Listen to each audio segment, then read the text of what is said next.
Pakistan Peoples party کی جانب سے ڈیرہ مراد جمالی میں بابا غلام رسول عمرانی کی سربراہی میں زرعی پانی کی قلت کے خلاف احتجاجی ریلی نکالی گئی، جو مین قومی شاہراہ سے ہوتے ہوئے پٹ فٹر پل کے مقام پر احتجاجی دھرنا دیا گیا۔ احتجاجی ریلی میں کثیر تعداد میں پاکستان پیپلز پارٹی کے کارکنان و ممبران سمیت نصیر آباد کے زمینداروں اور کسانوں نے شرکت کی۔ ریلی کے شرکاء نے بینرز اٹھا رکھے تھے جن پر محکمہ اریگیشن کے خلاف نعرے درج تھے۔ اس موقع پر ریلی کے شرکاء نے پٹ فٹر پل پر ٹائر جلا کر احتجاجی دھرنا دیا، جس کے سبب 5 گھنٹے تک سندھ و بلوچستان مین قومی شاہراہ پر ٹریفک کی روانی بند رہی، جس سے مسافروں کو سخت اذیت کا سامنا کرنا پڑا۔ اس موقع پر پاکستان پیپلز پارٹی کے رہنما بابا غلام رسول عمرانی و دیگر نے وش نیوز سے بات چیت کرتے ہوئے کہا، آج کی ریلی ہم نے رکھی ہے پانی کے سلسلے میں۔ جیسے آپ کو پتہ ہے کہ حالیہ نصیر آباد سیلاب سے ڈوب گیا، اس کے بعد خیر سے تو سیلاب کا پانی نکل گیا،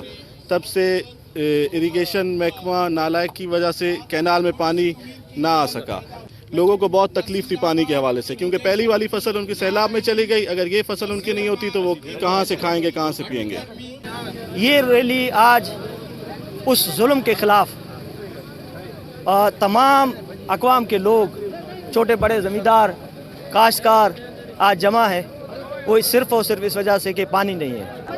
ہمارا ذریعہ معاش اس زراعت پہ ہے، مال مویشیوں پہ ہے، اور بلوچستان کے اندر 2 بڑی نہریں، کھیتر کینال اور پٹ فٹر کینال، جہاں سے کروڑوں من گندم۔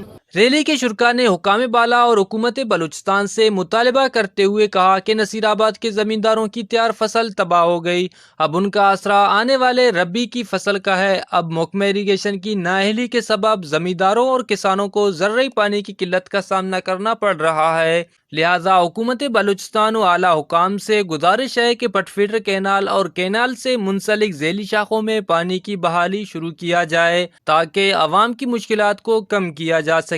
کیمرہ مین معشوق رند کے ساتھ ریاض بلوچ، وش نیوز، نصیر آباد۔